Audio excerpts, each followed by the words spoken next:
Hi friends, ನಾನು ನಿಮ್ಮ ಪ್ರೇಮ. ಈಗ ಉಪ್ಪಿನಕಾಯಿ ಯಾವ ಥರ ಹಾಕೋದು ಅಂತ ತೋರಿಸ್ತಾ ಇದ್ದೀನಿ. ಇದು ಒಂದು ಡಿಫ್ರೆಂಟಾಗಿ ತೋರಿಸ್ತಾ ಇದ್ದೀನಿ. ಈಗಾಗಲೇ 2 ವಿಡಿಯೋ ಇದೆ ನನ್ನ ಚಾನಲಲ್ಲಿ, ಅದು ನೋಡಿ, ಅದು ಚೆನ್ನಾಗಿದೆ. ಇದು ಬೇರೆ ಥರ ಮಾಡ್ತಾಯಿದ್ದೀನಿ. ಈಗ ಮಾವಿನಕಾಯಿ ಎಲ್ಲ ನೀಟಾಗಿ ತೊಳೆದು ತೇವ ಎಲ್ಲ ಇಲ್ಲದೆ ಇರೋ ಥರ ಒರೆಸ್ಕೋಬೇಕು. ಒಂದು ಕಾಟನ್ ಬಟ್ಟೆ ತಗೊಂಡು ನೀಟಾಗಿ ಒರೆಸ್ಕೊಂಡಿದ್ದಾದಮೇಲೆ ಸಣ್ಣದಾಗಿ ಕಟ್ ಮಾಡ್ಕೋಬೇಕು. ಯಾರೆಲ್ಲ ನನ್ನ ಚಾನಲ್ ನೋಡ್ತಾ ಇದ್ದೀರಾ, ಪ್ಲೀಸ್ ಸಬ್ಸ್ಕ್ರೈಬ್ ಮಾಡ್ಕೊಳ್ಳಿ, ಶೇರ್ ಮಾಡಿ, ಲೈಕ್ ಮಾಡಿ. ಹೊಸ ವಿಡಿಯೋ ಹಾಕೋದಕ್ಕೆ ಪ್ರೋತ್ಸಾಹ ಕೊಡಿ. ಅಷ್ಟೇ ಅಲ್ಲದೆ ನನ್ನ ಚಾನಲ್ ಮೊನೆಟೈಸೇಷನ್ ಆಗಿದೆ, ಜಾಯಿನ್ ಬಟನ್ ಆನ್ ಆಗಿದೆ, ಜಾಯಿನ್ ಆಗಿ ಮೆಂಬರ್ಶಿಪ್ ತಗೊಳ್ಳಿ. ಇನ್ನೂ ನೀವು ಹೊಸ ವಿಡಿಯೋ ಹಾಕೋದಕ್ಕೆ ಪ್ರೋತ್ಸಾಹ ಕೊಡಿ. ಎಲ್ಲ ಪೀಸಸ್ಸು ಸಣ್ಣದಾಗಿ ಕಟ್ ಮಾಡಿ ಇಟ್ಕೋತಾ ಇದ್ದೀನಿ ನಾನಿಲ್ಲಿ. ಮಾವಿನಕಾಯಿ ಉಪ್ಪಿನಕಾಯಿ ಅಂದ್ರೇ ಅಷ್ಟೇ, ತೇವ ಒಂಚೂರು ತಗಲಬಾರ್ದು. ಮತ್ತು ಅದರಲ್ಲಿರೋ ಬೀಜನೂ ತೆಗೆದಾಕ್ತಾಯಿದ್ದೀನಿ ನಾನು. ಬೀಜ ಎಲ್ಲ ಹಾಕಬಾರ್ದು.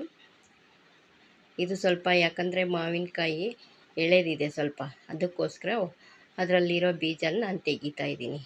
ಚೆನ್ನಾಗಿ ದೊಡ್ಡದಾಗಿ ಇದ್ದರೆ ಬಲ್ತಿದ್ರೆ ಕಾಯಿ ಅದನ್ನೇನು ಹಾಕೋದು ಬೇಡ, ಹಂಗೆ ಹಾಕ್ತಾರೆ ನೋಡಿ. ಈಗ ಸಣ್ಣದಾಗಿ ಹಚ್ಚಿಟ್ಕೊಂಡಿದ್ದೀನಿ. ಈಗ ಇದನ್ನು ತೇವ ಎಲ್ಲ ಸ್ವಲ್ಪ ಹಾರಕ್ಕೆ ಬಿಡೋಣ. ಇದೇ ಥರ ಎಲ್ಲ ಸ್ವಲ್ಪ, ಯಾಕಂದರೆ ಸ್ವಲ್ಪ ಜಾಸ್ತಿ ದಿವಸ ಇರಬೇಕಲ್ವ, ಅದಕ್ಕೋಸ್ಕರ ಮಾಡ್ತೀನಿ ನಾನೀಗ.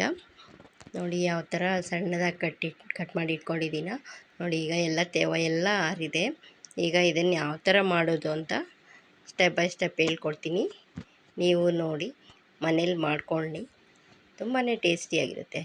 ಈಗ ನಾನು ಉಪ್ಪು ಹಾಕ್ತಾಯಿದ್ದೀನಿ, ಕಳ್ಳುಪ್ಪು ಸ್ವಲ್ಪ ಜಾಸ್ತಿನೇ ಹಾಕ್ತೀವಿ, ಯಾಕಂದರೆ ಉಪ್ಪಿನಕಾಯಿ ಅಲ್ವಾ, ಉಪ್ಪು ಖಾರ ಎಲ್ಲ ಸ್ವಲ್ಪ ಜಾಸ್ತಿನೇ ಇರಬೇಕು ಇದಕ್ಕೆ, ಅದಕ್ಕೋಸ್ಕರ. ಈಗ ಖಾರದ ಪುಡಿ 3ರಿಂದ ಹಾಕ್ತಾಯಿದ್ದೀನಿ, 3ರಿಂದ 4 ಸ್ಪೂನ್ ತನಕ ಹಾಕ್ತೀನಿ ನಾನಿಲ್ಲಿ. ಸ್ವಲ್ಪ ಅರಿಶಿಣ ಪುಡಿ ಹಾಕ್ತೀನಿ. ಈಗ ಅರಿಶಿಣ ಪುಡಿ ಹಾಕ್ಕೋಬೇಕು. ಎಲ್ಲ ಹಾಕಿದಾದಮೇಲೆ ಸ್ವಲ್ಪ ಮಿಕ್ಸ್ ಮಾಡೋಣ. ತೇವ ಇಲ್ಲದೆ ಇರೋ ಸ್ಪೂನ್ ತಗೊಂಡು ನಾವಿಲ್ಲಿ ಮಿಕ್ಸ್ ಮಾಡ್ಕೋಬೇಕು. ನೀಟಾಗಿ ಮಿಕ್ಸ್ ಮಾಡಿದ್ದಾದಮೇಲೆ ಇದು ಸ್ವಲ್ಪ ನೀರು ಬಿಟ್ಕೊಳ್ಳುತ್ತೆ ನೋಡಿ. ಈಗ ನೋಡಿ ಒಣಗಿರೋ ಥರ ಇದೆ.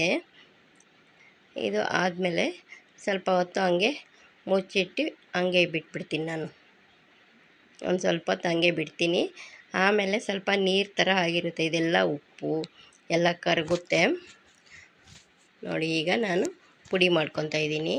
ಸಾಸಿವೆ ತೊಗೊಂಡಿದ್ದೀನಿ, ಮೆಂತ್ಯ ಮತ್ತು ಜೀರಿಗೆ 3 ಸ್ಪೂನು, ಮೆಂತ್ಯ 2 ಸ್ಪೂನು, 1.5 ಸ್ಪೂನು, ಮತ್ತು ಸಾಸಿವೆನೂ ಅಷ್ಟೇ 1.5 ಸ್ಪೂನ್ ತೊಗೊಂಡಿದ್ದೀನಿ. ಇದನ್ನು ಸಪ್ರೇಟಾಗಿ ಹುರ್ಕೊತಾ ಇದ್ದೀನಿ. ಘಮ ಬರೋ ತನಕ ಹುರ್ಕೋಬೇಕು. ಸಣ್ಣ ಉರಿ ಇಟ್ಕೊಂಡು ಹುರ್ಕೋಬೇಕು. ಯಾಕಂದರೆ ಮೆಂತ್ಯ ಸ್ವಲ್ಪ ದಪ್ಪ ಇರುತ್ತಲ್ವ, ಜೀರಿಗೆ ಜೊತೆ ಹಾಕಿದ್ರೆ ಅದು ಚೆನ್ನಾಗಿ ಇದಾಗಲ್ಲ, ಅದಕ್ಕೋಸ್ಕರ ಸಪ್ರೇಟಾಗಿ ಹುರ್ಕೋಬೇಕು. ಸಣ್ಣ ಉರಿ ಇಟ್ಕೊಂಡು ಹುರ್ಕೋಬೇಕು ನೋಡಿ. ಈ ಥರ ಸಪ್ರೇಟಾಗಿ ಹುರ್ಕೊತಾ ಇದ್ದೀನಿ ನಾನಿಲ್ಲಿ. ಚಿಟಪಟ ಅನ್ನಬೇಕು ಸಾಸಿವೆನೂ ಸಹ ನೋಡಿ. ಅದರದ್ದೇ ಸಪ್ರೇಟಾಗಿ ಹುರ್ಕೊಂಡ್ರೇ ಅದು ಘಮ ಚೆನ್ನಾಗಿ ಬರೋದು ನೋಡಿ. ಈಗ ಜೀರಿಗೆ ಹಾಕ್ಕೊಂಡಿದ್ದೀನಿ, ಜೀರಿಗೆನೂ ಅಷ್ಟೇ ಚೆನ್ನಾಗಿ ಹುರ್ಕೋಬೇಕು.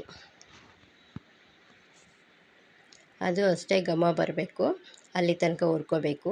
ಜಾಸ್ತಿ ಕಪ್ಪಗಾಗೋದಕ್ಕೆ ಮಾತ್ರ ಬಿಡಬೇಡಿ, ಅದು ಚೆನ್ನಾಗಿ ಘಮ ಬರೋ ತನಕ ಹುರ್ಕೊಂಡ್ರೆ ಸಾಕು. ಇದು ಆಗಿದೆ ನೋಡಿ. ಈಗ ಆಗಿದೆ. ಇದನ್ನು ಹಾಕ್ಕೊಂಡು ಸ್ವಲ್ಪ ತಣ್ಣಗಾಗೋದಕ್ಕೆ ಬಿಡೋಣ. ಯಾರೆಲ್ಲ ನನ್ನ ಚಾನಲ್ ನೋಡ್ತಾ ಇದ್ದೀರಾ, ಪ್ಲೀಸ್ ಸಬ್ಸ್ಕ್ರೈಬ್ ಮಾಡ್ಕೊಂಡು ನೋಡಿ, ಶೇರ್ ಮಾಡಿ, ಲೈಕ್ ಮಾಡಿ ನೋಡಿ. ಈಗ ತಣ್ಣಗಾಗೋದಕ್ಕೆ ಬಿಡೋಣ. ಈಗ ತಣ್ಣಗಾಗಿದೆ. ನಾನೀಗ ಮಿಕ್ಸಿ ಜಾರನ್ನು ತಗೊಂಡು ಮಿಕ್ಸಿ ಮಾಡ್ಕೊಂಬರೋಣ. ಇದನ್ನು ನುಣ್ಣಗೆ ಪುಡಿ ಮಾಡ್ಕೋಬೇಕು, ಅದಕ್ಕೋಸ್ಕರ. ಅಷ್ಟರೊಳಗೆ ತಣ್ಣಗಾಗೋ ತನಕ ನಾವಿಲ್ಲಿ ಎಣ್ಣೆ ಹಾಕ್ಕೊಳ್ಳೋಣ. ಒಗ್ಗರಣೆ ರೆಡಿ ಮಾಡ್ಕೊಳ್ಳೋಣ. ಫಸ್ಟು ಒಗ್ಗರಣೆಗೆ ಎಣ್ಣೆ ಹಾಕ್ಕೊಂಡಿದ್ದೀನಿ, ಸ್ವಲ್ಪ ಜಾಸ್ತಿನೇ ಎಣ್ಣೆ ಹಾಕ್ಕೊಂಡಿದ್ದೀನಿ ನಾನಿಲ್ಲಿ. ಎಣ್ಣೆ ಜಾಸ್ತಿ ಇದ್ದಷ್ಟು ಟೇಸ್ಟ್ ಚೆನ್ನಾಗಿ ಬರುತ್ತೆ. ಸಾಸಿವೆ 1 ಸ್ಪೂನಷ್ಟು ಹಾಕ್ಕೊಂಡಿದ್ದೀನಿ. ಈಗ ಅದೆಲ್ಲ ಚಿಟಪಟ ಅಂತ ಇದೆ. ಈಗ ನಾನಿಲ್ಲಿ ಬೆಳ್ಳುಳ್ಳಿ ಒಂದೆರಡು ಗಡ್ಡೆಯಷ್ಟು ಎಲ್ಲ ಸ್ವಲ್ಪ ಜಜ್ಜಿ ಬಿಜ್ಜಿ ಮಾಡಿಕೊಂಡು ಇಟ್ಕೊಂಡಿದ್ದೀನಿ. ಕರಿಬೇವಿನ ಸೊಪ್ಪು ಒಂದು ಇಡಿ ಫ್ರೆಶ್ ಆಗಿರೋದು, ಅದನ್ನು ಸ್ವಲ್ಪ ಫ್ರೈ ಮಾಡಿ ಚೆನ್ನಾಗಿ ಫ್ರೈ ಆಗಬೇಕು. ಫ್ರೈ ಆದಮೇಲೆ ಸ್ವಲ್ಪ ಹೊತ್ತು ನೋಡಿ, ಈಗ ಫ್ರೈ ಆಗಿದೆ. ಈಗ ಗ್ಯಾಸ್ ಆಫ್ ಮಾಡೋಣ. ಇದು ತಣ್ಣಗಾಗಬೇಕು.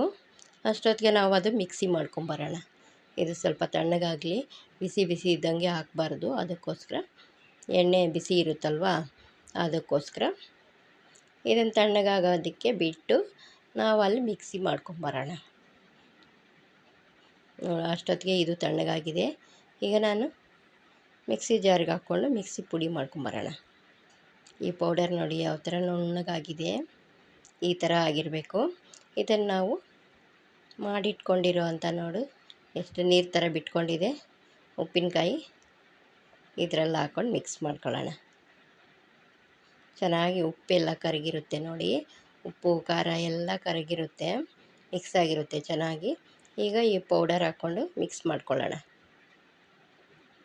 ಇದೊಂದು ಮಿಕ್ಸ್ ಕೊಟ್ಟು ಅಷ್ಟೊತ್ತಿಗೆ ಎಣ್ಣೆನೂ ಸ್ವಲ್ಪ ತಣ್ಣಗಾಗುತ್ತೆ.